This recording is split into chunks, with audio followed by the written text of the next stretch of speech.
وخاتم الأنبياء وعلى آله وأصحابه. أما بعد فأعوذ بالله من الشيطان الرجيم. بسم الله الرحمن الرحيم. تبارك الذي بيده الملك وهو على كل شيء قدير. الذي خلق الموت والحياة ليبلوكم أيكم أحسن عملا وهو العزيز الغفور. صدق اللہ العظیم. محترم حاضرین، عزیز بزرگ اور بھائیوں، آج رمضان المبارک کی 21ویں رات، اس میں ہم نے جو آج قرآن حکیم کا حصہ سنا ہے، اس میں سے سورۃ الملک سے لے کر جس کا خلاصہ بھی آپ کے سامنے پیش کرنا ہے، 29واں پارہ پورا اور 30ویں پارے کا آدھا حصہ، یہ وہ سپارے ہیں، یہ وہ صورتیں ہیں جو 29ویں پارے کی جو مکہ مکرمہ میں نازل ہوئیں.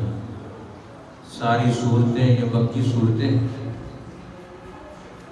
سورۃ الملک، جس میں اللہ تعالیٰ نے اپنے ملک اور بادشاہت کا، اپنی حکومت کا تذکرہ کیا کہ یہ ساری کائنات، یہ ساری مخلوقات، یہ سارا ملک یہ اللہ کا ہے. تبارک الذی بیدہ الملک، بڑی برکت والی ہے وہ ذات جس کے قبضے میں ملک ہے، جس کا راج ہے، جس کی بادشاہت ہے، جس کی حکومت ہے، وہ صرف اللہ ہے. اب اس کی بادشاہت کی دلیل کیا ہے؟ کیوں وہ حاکم ہے؟ الذی خلق الموت، اس لیے کہ اس نے موت کو پیدا کیا، والحیات، اور زندگی کو پیدا کیا. موت اور حیات، ان دونوں کا مالک وہ ہے. جو موت اور حیات کا مالک ہو سکتا ہے وہی دنیا میں حکمران، اصل بادشاہ وہ ہے. باقی اس کے نائب ہو سکتے ہیں، اصل نہیں ہو سکتے. اس لیے اسلام میں یہ بنیادی اصول ہے کہ اصل بادشاہ صرف اللہ تعالیٰ ہے، باقی اس کے نائب ہے. اس لیے اسلام میں کسی کو شہنشاہ کہنا، بادشاہوں کا بادشاہ کہنا، یہ ناجائز ہے، یہ غلط ہے. وہ صرف اللہ تعالیٰ کی ذات ہے، اسی کی حکومت. اس لیے کہ اس نے خلق الموت والحیات، یہ کائنات کا نظام موت اور حیات کے ساتھ جڑا ہوا ہے. اب یہ موت اور حیات یہ کون دیتا ہے؟ یہ کس کے قبضے میں ہے؟ اس کے فیصلے کون کرتا ہے؟ یہ بڑے بڑے فیصلے انسان اس ذات کو بلا دیتا ہے. اب اس نے موت اور حیات کو کیوں مقرر کیا؟ لیبلوکم ایکم احسن عملا، وہ تمہیں آزمانا چاہتا ہے کہ تم میں سے سب سے زیادہ بہترین عمل کون کرے گا. یہ موت اور حیات کو کیوں رکھا؟ اس لیے انسان پر اللہ تعالیٰ نے ایک وقت وہ آتا ہے کہ یہ زندہ ہو جاتا ہے، اور پھر دوسرا وقت آتا ہے کہ یہ موت آ جاتی ہے. اب یہ موت و حیات، یہ دونوں چیزیں اللہ تعالیٰ نے جوڑ رکھی ہیں. یہ دونوں اللہ تعالیٰ کے قبضے میں ہے، اور ان کا فلسفہ یہ بتایا کہ تاکہ تمہارا امتحان ہو، آزمائش ہو جائے. پھر اللہ تعالیٰ نے اس سورت کریمہ میں ہمیں توجہ دلائی. حضرت نظام الدین اولیاء رحمۃ اللہ تعالیٰ علیہ، ان سے کسی نے پوچھا کہ قرآن حکیم کی تلاوت کیسے کی جائے، قرآن کیسے پڑھا جائے، قرآن کے ساتھ ہمارا تعلق ہے، ہم اس کی تلاوت کیسے کریں؟ فرمایا اس کی تلاوت ایسے کرو کہ تم اللہ تعالیٰ کو دیکھ رہے ہو. یہ قرآن کی تلاوت کا پہلا مرتبہ ہے کہ تم اللہ تعالیٰ کو دیکھ رہے ہو. جب قرآن پڑھو تو یہ ذہن میں رکھو کہ میں اللہ تعالیٰ کو دیکھ رہا ہوں، اللہ تعالیٰ میرے سامنے ہے.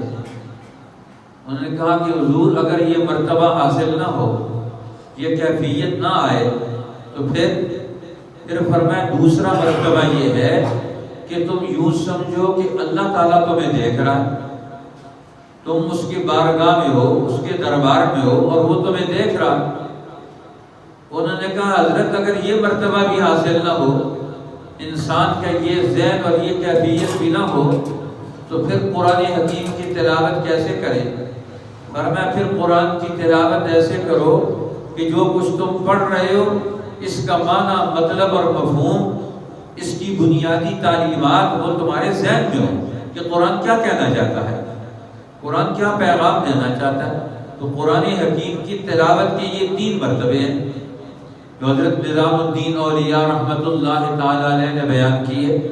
اس لیے قرآن حکیم ہمیں یہ سمجھاتا ہے جہنمی جہنم میں جائیں گے، ان سے پوچھا جائے گا کہ تم جہنم میں کیوں چلے گئے، تم آج اس عذاب میں کیوں مبتلا ہو، آج تمہیں کیا مصیبت ہے، کیوں اس عذاب میں مبتلا ہو؟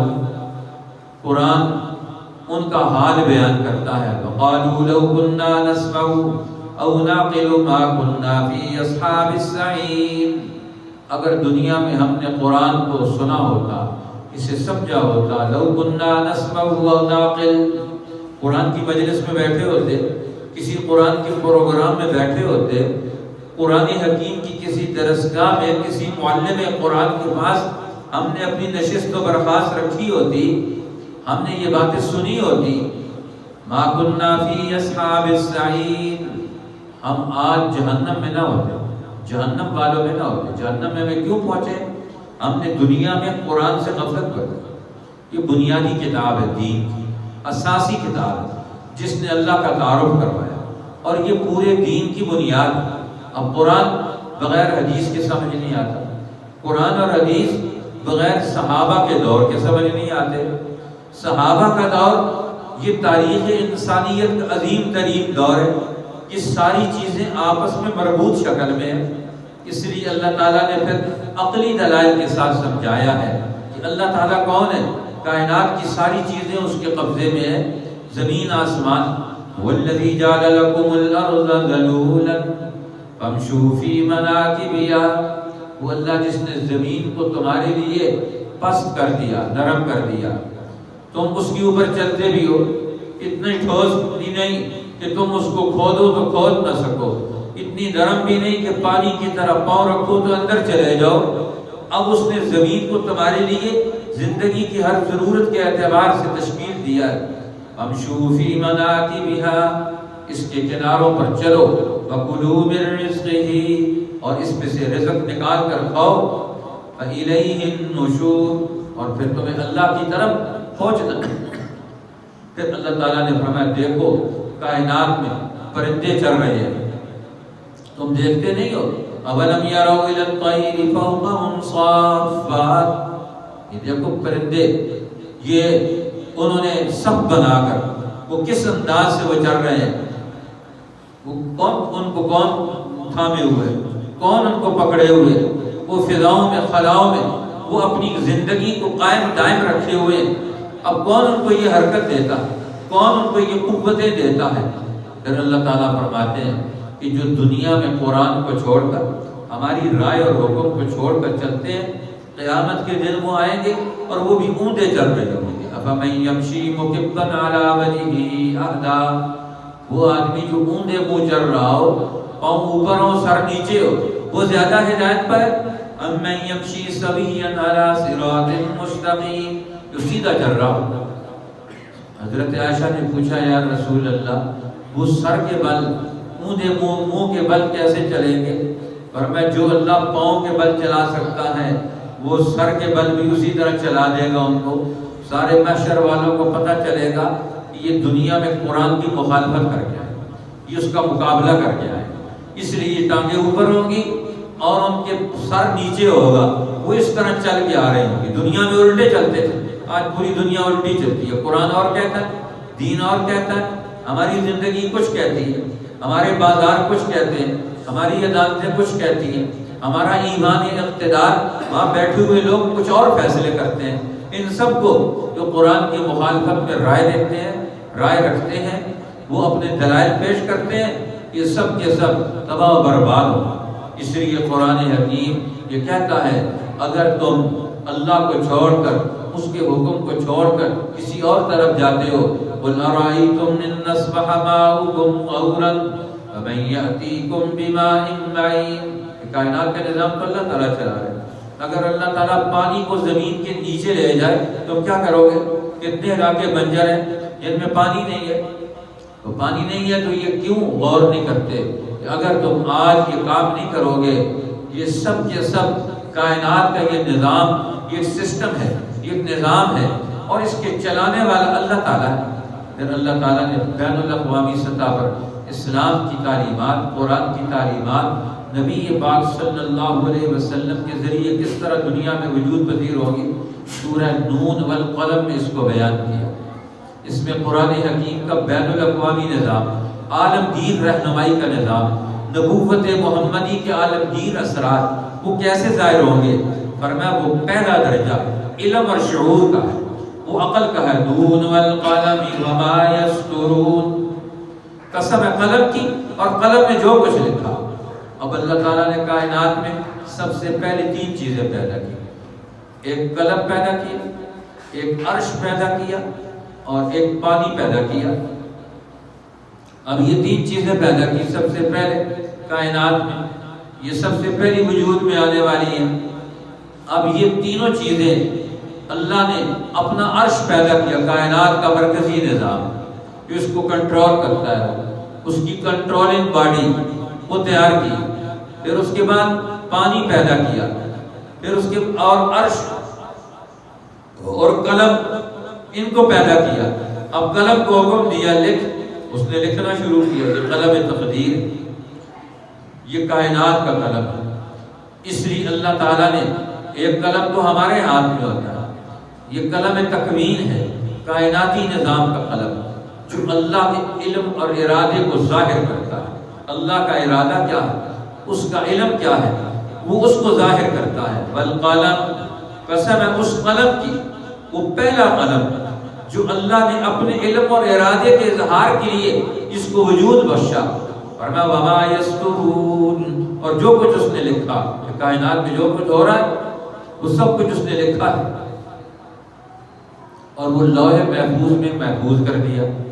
مولانا قاسم نانوتوی رحمۃ اللہ علیہ، ان سے ایک پادری نے 1857 کی جنگی آزادی کے بعد جب ہندوستان پر انگریزوں نے قبضہ کر لیا تو انہوں نے یہاں مسلمانوں پر اگلا حملہ کیا، یہاں کے لوگوں پر، ان کو دین سے ذہنی طور پر مشکوک کیا جائے، نئے نئے سوالات کھڑے کیے جائیں، مشکوک کیا جائے، ان کے اندر شکوک و شبہات اور سوالات پیدا کیے جائیں۔ تو اب پادری نے سوال کیا کہ آپ کہتے ہیں کہ لوح محفوظ میں سب چیزیں محفوظ ہیں، کہاں محفوظ ہیں؟ تو پھر وہ اس میں اتنی بڑی تختیاں ہیں جس میں سب کچھ لکھا ہوا ہے اول آخر، وہ اتنی بڑی جگہ کہاں ہے؟ وہ لوح محفوظ، اس میں تو اتنی بڑی تختیاں پڑی ہوگی، ہر چیز کی اتنی تفصیلات لکھی ہوئی ہیں، تو وہ کہاں پڑی ہوئی ہے؟ اتنی بڑی جگہ کہاں ہے کہ جس میں اس کو رکھا گیا؟ حضرت نے پھر اس سے سوالات شروع کر دیے، تم کہاں پیدا ہوئے ہیں، کس شہر میں گئے ہو، کہاں کا تم نے تعلیم حاصل کی ہے، کیا کیا پڑھا ہے، کن کن لوگوں سے تمہاری ملاقات ہوئی ہے، ان سے کیا گفتگو ہوئی ہے؟ کہنے لگا میری 60-70 سال عمر ہے، میں نے یہ ساری چیزیں، اور فرمایا تم اگر یہ ساری چیزیں لکھنا چاہو تو پھر یہ کتنے صفحے بنے گے؟ وہ کہتے ہیں تو ہزاروں صفحے بنے گے۔ یہ ہزاروں صفحے کہاں ہیں جو باہر بنے گے؟ کہتے ہیں میرے دماغ میں۔ ان کا تیرے دماغ میں تیری زندگی کی ساری چیزیں آ سکتی ہیں، تو کائنات کے دماغ میں یہ پوری کائنات کی چیزیں نہیں آ سکتی۔ لوح محفوظ بھی کیا ہے؟ یہ کائنات کا دماغ ہے۔ اب دماغ میں ساری چیزیں محفوظ ہوتی ہیں۔ اب جدید دور میں آپ کو ساری چیزیں بتا دی، کمپیوٹر کی چھوٹی سی چپ ہوتی ہے، اس میں سارا ڈیٹا جمع ہو جاتا ہے۔ جب آپ اسے اوپن کرتے ہیں وہ کھلنا شروع ہو جاتا ہے، جب آپ اسے پرنٹ کرنا شروع کریں تو بڑے بڑے صفحات اور بکس بن جاتی ہیں۔ اور ہمیں کائنات کا نظام بھی اسی طرح چلتا ہے۔ تو اللہ نے اس قلم کو حکم دیا لکھ، اور اس نے لکھنا شروع کیا، سب کچھ لکھ ڈالا، قیامت تک کے سارے حالات کو، جو اللہ جس کا علم اتنا حاوی ہو، جس کا علم اتنا محیط ہو، جس کا علم اتنا طاقتور ہو، جس کو اولین و آخرین کی ساری باتیں اسے پتہ ہو، اور پھر وہ ہر قسم کی قدرتوں کا مالک ہو، وہ کیوں نہیں وہ کائناتوں کا مالک ہو سکتا؟ فرمایا میرے پیغمبر ما انت بنعمت ربک بمجنون، میں رب جس نے قلم فطرت کو وجود بخشا، کائنات کا نظام مرتب کیا، میں گواہی دیتا ہوں کہ میں نے آپ کو اپنا رسول بنا کر عالمگیر انسانیت کا رہنما بنا کر بھیجا ہے۔ آپ کو مجنون اور دیوانے نہیں ہیں، آپ ان کو پروگرام دیتے ہیں۔ ما انت بنعمت ربک بمجنون وان لک لاجرا غیر ممنون، آپ کی رہنمائی سے قومیں تیار ہو گئی، سینکڑوں نہیں، ہزاروں نہیں، لاکھوں نہیں، کروڑوں لوگ تیار ہو گئے، اور آپ کی محنت کا اجر ختم ہونے والا نہیں۔ آپ کی محنت دنیا میں نتائج پیدا کرے، ہر قوم میں، ہر علاقے میں نتائج پیدا کرے۔ اس لیے پیغمبر علیہ السلام بین الاقوامی نبی بن کر آئے اور فرمایا اب آپ کے مقابلے میں کون سے لوگ ہیں؟ اب قرآن ان کا بھی تعارف کرواتا ہے۔ اب وہ کون سے لوگ ہیں؟ عُتُلٌّ بَعْدَ ذَلِكَ زَنِيمٌ أَن كَانَ ذَا مَالٍ وَبَنِينَ، اس کے اندر جھگڑالو، ہر قسم کا بدماشی کرنے والا، فساد پیدا کرنے والا، خرابیاں پیدا کرنے والا، غیبت کرنے والا، چغلیاں پیدا کرنے والا، سماج کو توڑنے والا۔ اب یہ مکہ کے بڑے طبقے کا قرآن نے نقشہ کھینچا، ورنہ وہ پیغمبر کے مقابلے میں قوموں کے رہنما، یہ اللہ کے پیغمبر محمد رسول اللہ قوموں کے رہنما ہے۔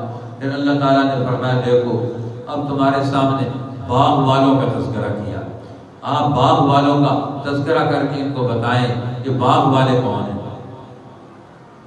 ان کو بتائیں کہ باغ والے کون ہیں۔ اذ اقسموا لیصرمنها مصبحین، ایک آدمی، بوڑھا آدمی، وہ فوت ہو گیا، پیچھے اس نے اپنے بیٹے چھوڑے، اب وہ باغ کا مالک تھا، اصحاب الجنہ باغ والے تھا، تو اب وہ کیا کرتا تھا کہ باغ کی آمدن آتی اس کو 3 حصوں میں تقسیم کرتا، ایک حصہ خود رکھتا کھانے اپنی ضروریات کے لیے، ایک حصہ واپس باغ پر خرچ کر دیتا، اور ایک حصہ باغ کی آمدن کا غریبوں پر، یتیموں پر، بیواؤں پر، مسکینوں پر، ضرورت مندوں پر خرچ کر دیتا۔ تو بیٹے بڑے ہو گئے، باپ چلا گیا، کہنے لگے ہمارا باپ بڑا بے وقوف تھا، وہ مال کے 3 حصے کرتا تھا، اب ہم مال کا ایک ہی حصہ کریں گے، اب یہ مال کاٹ کے لائیں گے، پھل لے کر آئیں گے اور لا کر اس کو اپنے گھر میں ڈمپ کریں گے، کسی کو پتہ نہیں چلے گا۔ انہوں نے قسمیں کھائیں کہ سویرے سویرے سحری کے سے پہلے جائیں گے، پہلی سحری، تاکہ کسی یتیم مسکین کو پتہ نہ چلے، اللہ یدخلن اليوم علیکم مسکین، کوئی مسکین تمہارے پاس مانگنے کے لیے نہ آ جائے۔ فغدوا علی حرد قادرین، اب وہاں جا رہے ہیں، دوڑتے ہوئے جا رہے ہیں، آہستہ آہستہ چلو، لوگوں کا شور پتہ نہ چلے، کوئی آ نہ جائے کہ ہم پھل توڑنے کے لیے جا رہے ہیں۔ اب وہاں جا کر پہنچتے ہیں، فلما رأوہا، باغ پر پہنچے، کہتے ہیں راستہ بھول گئے، تو درمیانہ بھائی ان میں سے کہنے لگا راستہ نہیں بھول گئے، الم اقل لکم لولا تسبحون، میں نے تمہیں نہیں کہا تھا کہ اللہ کی پاکی بیان کرو، یہ کرتوت تمہارے جو ہے غلط ہے، تمہارے ذہن میں فطور ہے، تم یتیموں کا مال کھانا چاہتے ہو، مسکینوں کو ان کا حق نہیں دینا چاہتے ہو، اسی لیے تم راستہ نہیں بھول گئے ہو، اللہ نے تم پر عذاب بھیج دیا۔ اب اللہ تعالیٰ نے ان کے آنے سے پہلے رات کو ایسا طوفان بھیجا ہوا کا، اس نے ان کے باغ کو جلا کر رکھ دیا، وہاں جنگل اور بیابان ہے، وہاں پہنچے تو ان کو بھی پتہ نہیں چل رہا تھا یہ ہمارا ہی باغ ہے۔ قالوا سبحان ربنا انا كنا ظالمین، کہنے لگے ہم نے ظلم کیا۔ اب ایک دوسرے کو ملامت کرے، تو نے یہ مشورہ دیا تھا، دوسرا کہتا ہے تو نے مشورہ دیا تھا، اب کوئی اس کو آن کرنے والا نہیں ہے اپنے مشورے کو۔ قرآن کہتا ہے یہی حال ہوتا ہے انسانوں کا، جو بگڑے ہوئے لوگ ہیں، جو یتیموں اور غریبوں کے حقوق کے تحفظ کے لیے کام نہیں کرتے، پھر ان کے لیے یہ تباہیاں بربادیاں آتی ہیں۔ اس لیے قرآن انسانیت کے لیے نصیحت بن کر آیا کہ اللہ کا حکم مانو۔ سورۃ الحاقہ، اس میں بھی اللہ تعالیٰ نے قیامت کا تذکرہ کیا۔ قیامت سے مراد بین الاقوامی تبدیلی اللہ تعالیٰ لے کر آئے گا، اور پہلی تبدیلی دنیا میں اللہ کی جماعت لے کر آئے گی۔ الحاقہ ملحاقہ، تمہیں پتہ ہے وہ حق بات ہونے والی وہ کیا ہے، وہ ضرور ہو کر رہے گی۔ جس میں ہر چیز کو جھنجھوڑا جائے گا، پکڑا جائے گا اور ان کو انجام تک پہنچایا جائے گا۔ لیکن اللہ تعالیٰ نے اس صورت میں قوموں کی تباہی اور بربادیوں کے اسباب بیان کیے۔ قوم سمود، قوم عاد، فرعون اور یہ سارے لوگ کیوں تباہ ہوئے۔ پھر قیامت کے دن کا نقشہ بیان کیا کہ جس دن اللہ تعالیٰ ہر ایک کو نامہ اعمال دے گا، زندگی کے نامہ اعمال، نیک لوگوں کو دائیں ہاتھ میں نامہ اعمال ملے گا۔ وہ لوگوں کو کہے گے ہمارا اعمال نامہ پڑھو، ہم دنیا میں نیکی کی زندگی بسر کر کے آئے ہیں، اس لیے آج ہمارا اعمال نامہ کتنا خوبصورت ہے۔ آؤ مقرؤ کتابیہ، میرا اعمال نامہ پڑھو، کتنا بہترین۔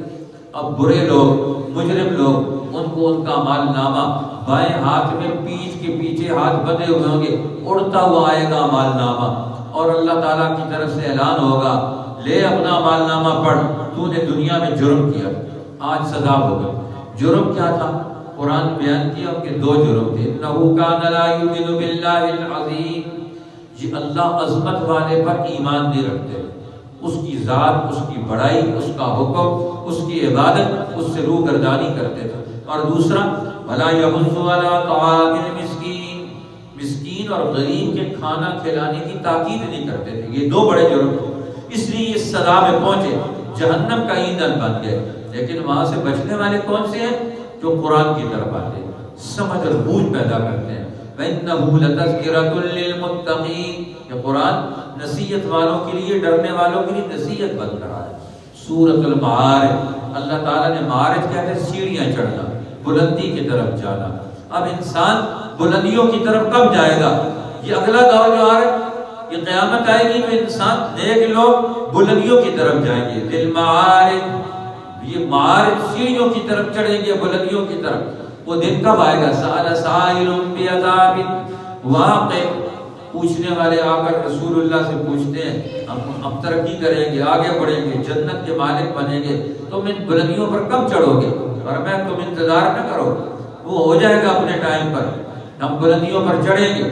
اس لیے علم حق انسان کو آگے لے کر جاتا ہے، یہ علم وحی، یہ انسان کو کامیابی دلاتا ہے۔ اس لیے وہاں پر کوئی کام نہیں آئے گا، نہ خاوند، نہ بیوی، نہ بچے، نہ بھائی، نہ رشتہ دار، کوئی ایک دوسرے کو کام نہیں آئیں گے۔ پھر اللہ تعالیٰ نے سورہ نوح میں ان انبیاء علیہ السلام کی ذمہ داریوں کو بیان کیا کہ نوح علیہ السلام نے اپنا پورا دور کس طرح انسانوں کو دعوت دی، ان کو سمجھایا، ان کے ذہنوں کو بدلنے کی کوشش کی، مسلسل رات دن لگا کر بھی، لیکن ان کے ذہن جمود کا شکار، تکبر میں مبتلا تھے، نبی کی سچی بات ماننے کے لیے تیار نہیں۔ دعوت نوح کو انہوں نے نہیں مانا، ان پر عذاب آ گیا، اور دعوت نوح کو نہیں مانا تو اپنے دور کے سرداروں کی، وڈیروں کی، ان کی بات مانتے تھے۔ قرآن کہتا ہے جو اپنے دور کے مالدار، بگڑے ہوئے عیاش مالداروں کی بات مانتے ہیں، ان کا حال وہی ہوتا ہے جو قرآن بیان کرتا ہے۔ اس لیے نوح علیہ السلام نے ان کی پھر بد دعا بھی کی، لا تذر علی الارض من الکافرین دیارا، اے میرے رب تو زمین پر ان بد کرداروں کا ایک گھر بھی نہ چھوڑ، یہ پیچھے رہیں گے تو تباہیاں بربادیاں پیدا کریں گے۔ سورۃ الجن، اللہ تعالیٰ نے اس میں نبوت محمدی، دعوت محمدی کو بیان کیا۔ جس طرح نوح علیہ السلام نے اپنے دور میں انسانوں کو دعوت دی، ہر طبقے کو متاثر کیا، اسی طرح محمد الرسول اللہ نے بھی اپنی دین حق کی دعوت دے کر شہر کے لوگ اور بڑے بڑے علاقوں کے لوگ، آباد علاقوں کے لوگوں کو بھی دعوت دے دی، اور جنگلوں اور بیابانوں میں رہنے والے لوگ، دور دراز جہاں انسان بھی رہتے ہیں، جن بھی رہتے ہیں، اور میں وہاں تک بھی پیغام پہنچ گیا۔ قُلْ أُوحِيَ إِلَيَّ أَنَّهُ اسْتَمَعَ نَفَرٌ مِّنَ الْجِنِّ، جنوں کی ایک جماعت نے آپ کا پیغام سن لیا، تو آپ کی محنت اتنی زبردست، ٹھوس اور بنیادی محنت تھی کہ جس نے دنیا کے ہر خطے کو متاثر کیا، ہر جگہ پر یہ آواز پہنچی، تو یہ رسول اللہ کی قوت تھی، آپ کی توجہ تھی کہ آپ نے اپنی دعوت حق ہر انسان کے کام میں پہنچائی۔ آج ہمارے بچے، ان کو دین کے بارے میں کچھ پتہ نہیں، مسلمانوں کے گھروں میں پیدا ہوئے لیکن دین کی سمجھ نہیں، ان کو کسی نے دین سمجھایا ہی نہیں، ماں باپ کو خود پتہ نہیں، کالج سکول جاتے ہیں، وہاں سے وہ اپنا رٹا رٹایا طوطا بن کر جو علم وہاں پڑھایا جاتا ہے، جو کتاب رٹائی جاتی ہے وہ کتاب میں لکھتے ہیں، وہ ٹیچر جو ہے بیک بورڈ پر لکھتا ہے، اسٹوڈنٹ واپس اس کو بک پر لکھتا ہے، بک سے نکال کر پھر پیپر پر لکھتا ہے، اور اس کے بعد فارغ ہو جاتے ہیں، پتہ شتہ کسی کو بھی کچھ نہیں۔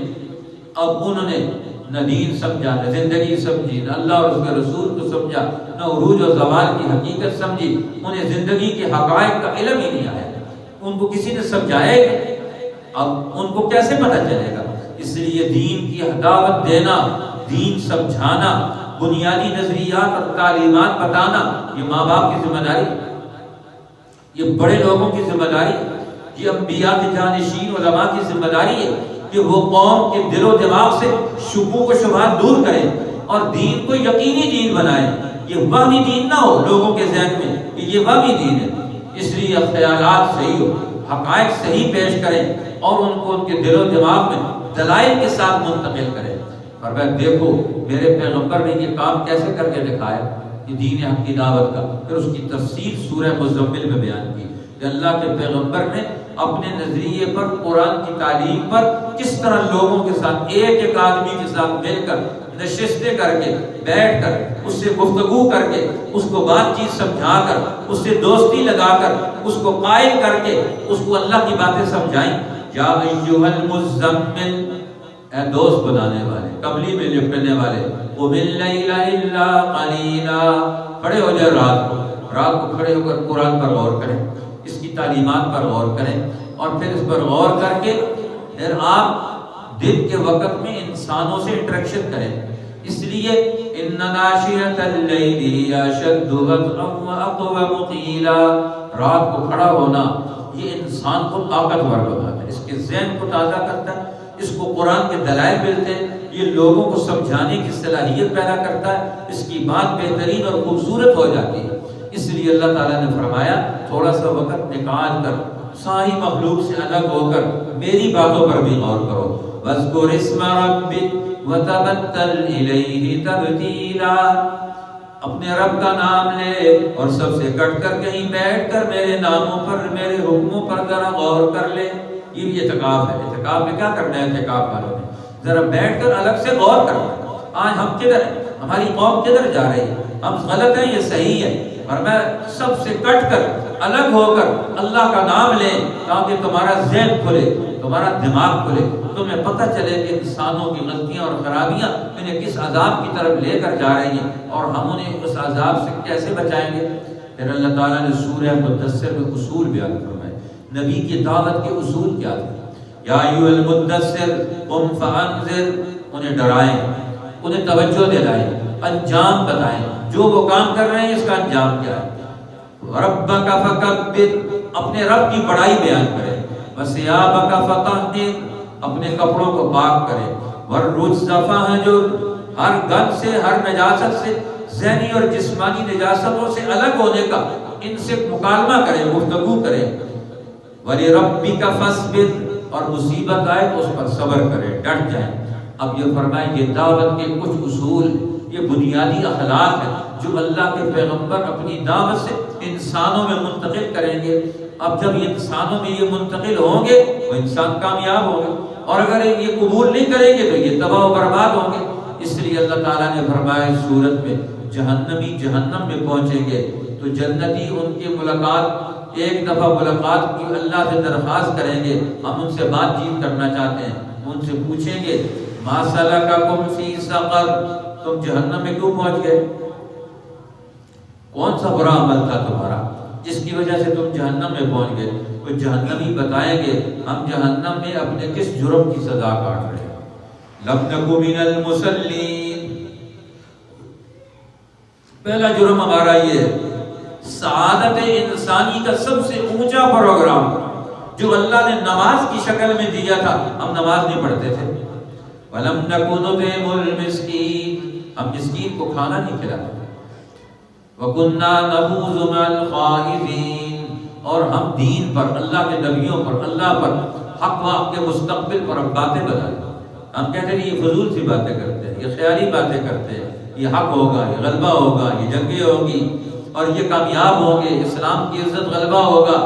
ہم کہتے تھے کُنَّا نُكَذِّبُ بِيَوْمِ الدِّينِ، اگلا جرم ہم کہتے تھے کوئی آخرت کوئی نہیں ہے، کوئی انصاف کا دن نہیں ہے، کوئی قیامت کا دن نہیں ہے، کوئی حساب کتاب نہیں ہے، کوئی انقلاب نہیں ہے۔